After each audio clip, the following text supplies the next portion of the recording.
Hey movers and shakers, welcome to another exciting episode. Today we're going to be talking about the lead follow-up machine and what you need to do when a lead comes in to capture this lead, follow up with this lead, to actually sell this lead and actually make an actual perpetual machine, a perpetual lead, so you get more sales, more closes, etc. If you follow this advice, it's going to do you a lot of good. So stay tuned right after some of these words, whatever they may be.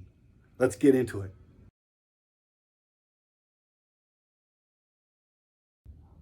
Hey movers and shakers, welcome to the video. Today we're going to be teaching you about the lead follow-up machine.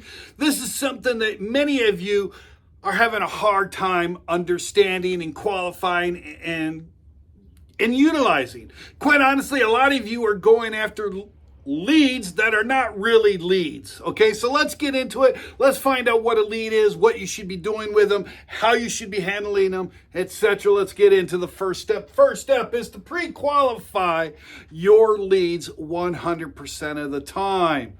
Okay, so you got to do it, and you got to pre-qualify, and you got to qualify into these different sections: low quality, medium quality, high quality. And for you, you got to define what is a low quality, medium quality, and high quality. For instance, a low quality move would be something that would be coming from Craigslist. It's a small move, maybe a 1-bedroom, even a 2-bedroom. They're looking for really done cheap, and they want it now. They want, these tend to be the no-go zones for me. That's a low quality lead. I don't want to do it, right? Medium quality, yeah, they want to do it, but they're shopping around. They want to shop, right? And they're looking for the best deals and so on and so forth. They really don't know what they don't know.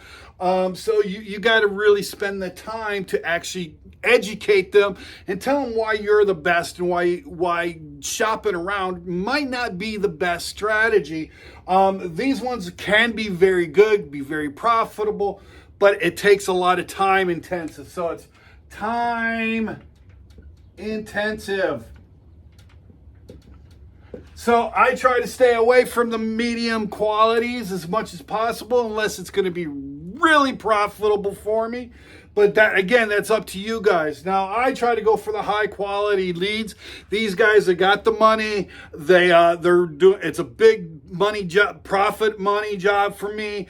It's going to keep my guys busy for the pretty much of these. These tend to be like the 3-4-bedroom homes kind of things, or long distance jobs, or even out of state jobs. This is the ones that I want to concentrate on and want to build up my lead structure for. So when I'm going in marketing, the leads that I want to target are these ones right here. These ones are the ones I really want to go after, is the high quality, and then following that, obviously medium quality. I stay away from the low quality leads like the plague, but you got to do you when you're starting out. Sometimes you got to go after those low quality. So the first thing you got to do is you got to pre-qualify them, and you got to pre-qualify them. Are they low quality, medium quality, or high quality? Once you've got them categories, and you got to do this 100% of the time without fail.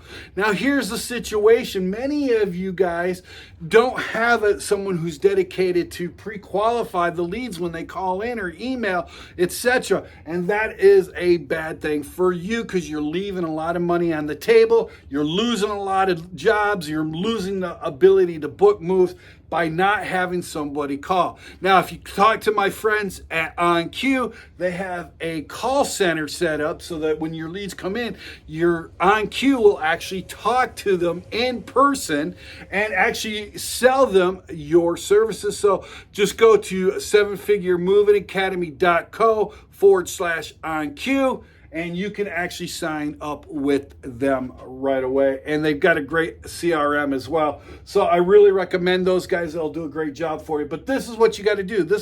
You got to set up some sort of call center to really make this work. Or you've got to, if it's just really you've got to be able to talk to people. So this is the problem. A lot of new movers are on the truck. They're doing the moves. They don't have the time. Bad, bad, bad. Get somebody, even a part-time kid, someone to talk to them on the phone that you can train and actually pre-qualify the leads. Even if they don't sell them, they can at least pre-qualify. Okay? Now let's go on to the next thing. Now, is it a real lead? What is the definition of a lead in the first place? So if you're going to pre-qualify them, what is a lead? And for me, a lead, I defined a lead as anybody who is willing to move right now and has the money to do so. So they need to move and they have the money, right? That's why low quality leads, I try to stay away from. The medium leads, they might have the money, they might not have the money, and are they willing to do it right now? That to me, that it's really questionable. So that's why I stick to the high quality leads. So for me, it's somebody who needs to move, wants to move, and has the money to move. That for me is the definition of a lead. And I trash anything that does not fit in that definition of lead. Now, you're going to have to define what a lead is for you, because if you're a brand new mover, you might have to be going after the low qualification leads, the low ability leads there. So what is a lead for you in that sense, right? I don't know.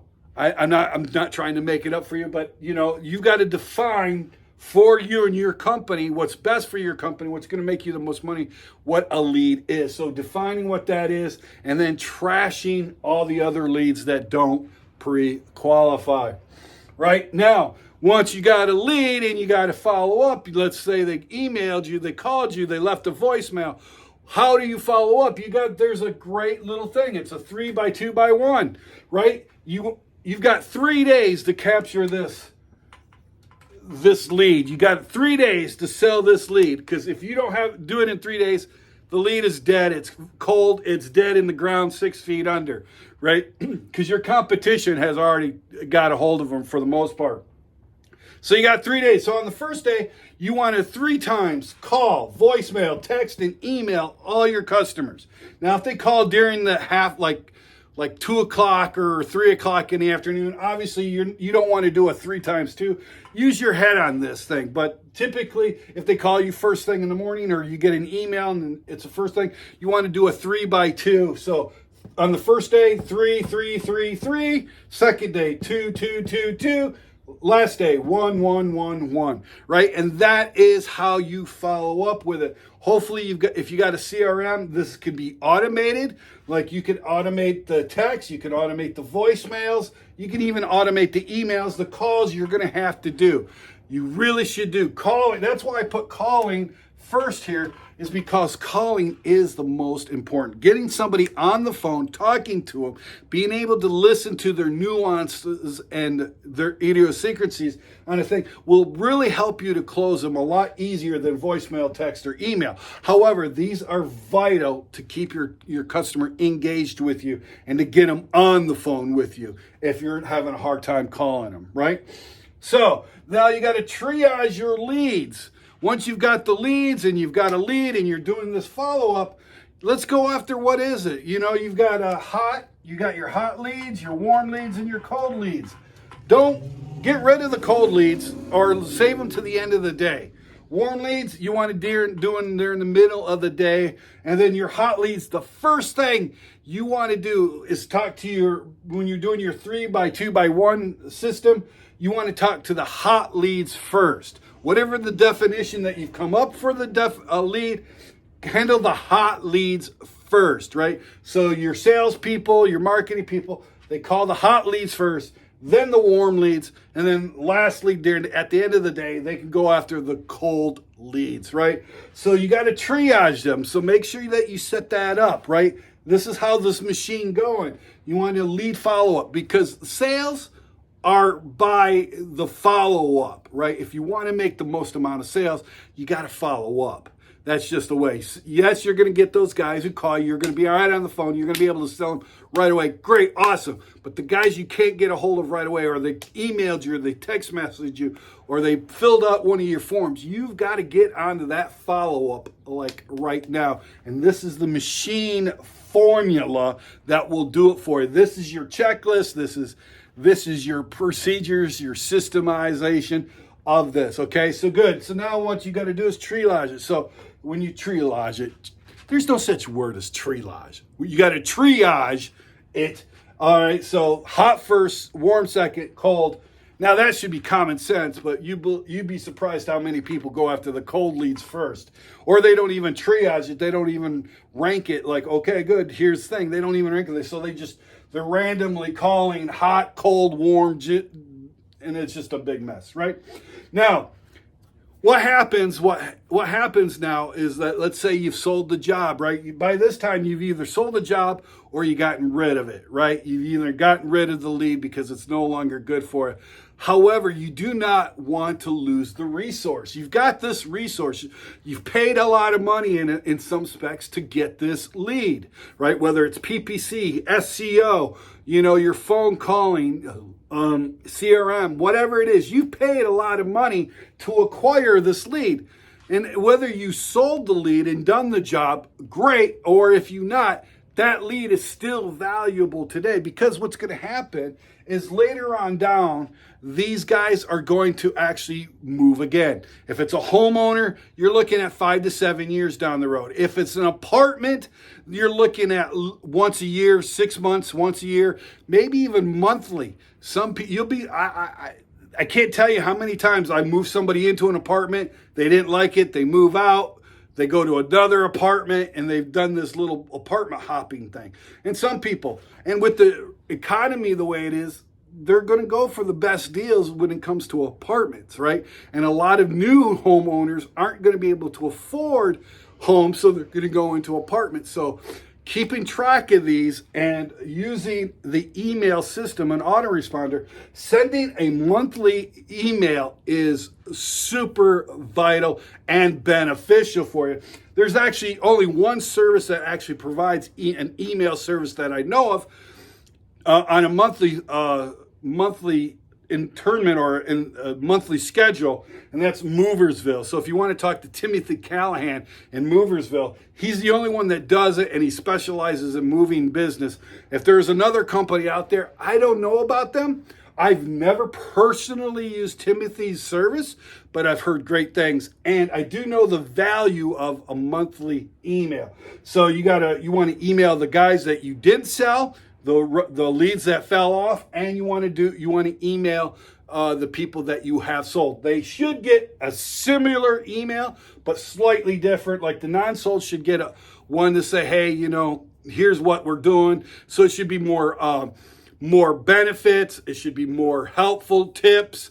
It should be really getting in there and giving a lot of testimonials and reviews, so that when it comes time for them to move again, they will be thinking of you other than your competition, because you don't want them to go to your competition, and that leads value, right? On the solds, you want to get to more towards, more like different obfuscated ideas, like you want cooking recipes, how to make their, garden, their flowers, curb appeal, that kind of thing. You want to help them. That obviously you want to give testimonials and stuff. It's very similar, but slightly nuanced different. So understand that there's two different audiences, and you got to send an email to those audiences differently. If you got a CRM, they can actually do that for you, especially if you get in like active campaign and constant contact and so on. You can actually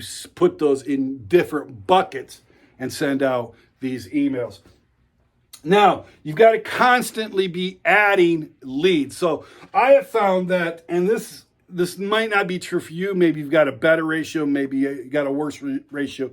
I don't know. But I found that for every 10 leads that I got, at 10 hot leads that I got, I would sell probably about one of them for every 10. I actually had a closing ratio. When I first started, it was about a 40% closing ratio. So technically it was for every 10, there was 4.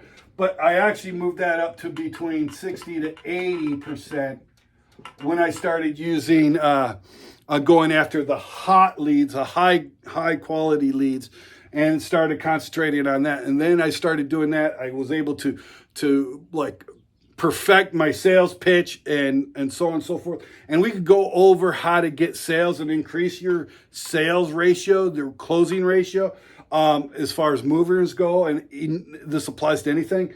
On a later video, just leave me a comment below if that's the kind of video you want to hear, how you can raise it. But, you know, on a very, very minute, it's almost like a 10 to 1 kind of. So every 10 leads that come in, every 10 calls, and I'm including all the low, medium, and high quality when I'm talking about so out of 10 of these with mixed in, I'm talking 10 to 1 you're booking, right? So if we got rid of the low and high, that ratio is probably going to be more like 10 to 8 sort of thing, or 10 to 6, so on and so forth. So if we got rid of, but when you're including all of them, I found that the ratio is 10 to 1. So that means every time you sell one, you've got to get in another 10 leads. So that means you've got to figure out what you got to do with your marketing to bring in the 10 leads and stick them into the lead follow-up machine, right? This video is not about that, so we're not going to really go over it. And then you want to run recurring ads, right? This is the one thing that's going to help you bring in those leads. So when somebody actually comes into your website, you should have what's called a pixel. Pixel is just a string of code, computer code, that goes onto your computer. You want it as high on your website as possible, the string of code, and it's called a pixel. And Facebook has pixels. Google has pixels, Instagram, which is also Facebook, has a pixel. You can do that, right? So what happens then is when they go in and they come to your website and they bounce away, or even if they filled out a form, they go away from your website, they go off of your website after they've contacted you, phone called you, whatever, you should have a series of different types of ads, like Facebook ads, YouTube ads, Instagram ads, that will follow them. Oh, I'll just say Google as well. So we should put Google there too, right? Add Google to that. And these ads will follow them all around their search engine searches. So if they go into Facebook, they'll start seeing ads for your moving company. If they go to Instagram, the ads that they see will be your ads on Instagram. If they go to YouTube, they'll see your ads on YouTube, whether it's a YouTube video or just a banner ad on it. They can see your YouTube video, and of course Google as well. So when they go and do a search for the best, prettiest dress for my wife, or whatever the search is, your ad is going to pop up because they've got this reoccurring pixel on your website, which then presents your ad. And those ads could be testimonials, they could be how-tos, they could be tips and advices, as well as just straight out advertisement, right? Mix it up, see what goes, have a string of them, have a bunch of different campaigns going, contact your person who does your ads, whoever that might be. I really like Nick DeBoro, and he's in our Facebook group, as well as in the paid Seven Figure Moving Academy membership group. You can contact them at both of those areas. There's links down in the description where you can go to the paid membership group or the free Facebook group and get on it. And Nick DeMoro will be on that. He's great. Another great person is Travis Weatherly, who does Rotate Digital. Awesome guys. Both of them I recommend. But go talk to Nick first, then you can go to Travis, right? But anyway, guys, that's how you do your lead follow-up. Now, if there's anything that you do that I didn't have here, please let me know in the comment section. Let me know what you have as far as your systemized and process for lead follow-up. I'd like to hear what you've got to say. I'm not the end-all, be-all. I don't think I have all the answers, but I have a pretty good grasp on most of them. So let me know. I'd like to hear from you. Leave me a comment below. If you haven't, give me a thumbs up. Let me know, hey, or a thumbs down too, because the more thumbs downs I get and the thumbs ups I get, lets me know what content is good and what content is bad, and I'll continue doing the more. And if you're not yet subscribed, please become a subscriber. You can join the YouTube membership, which is just a buck or two a month. If you do that, where you get access to free videos and that I don't have listed on my regular thing, that are members only videos that you can go, as well as hit that little bell icon next to the subscribe button so you can get informed every time I upload a new video. So guys, I like you. I love you. Hopefully this is beneficial. Go do something great today.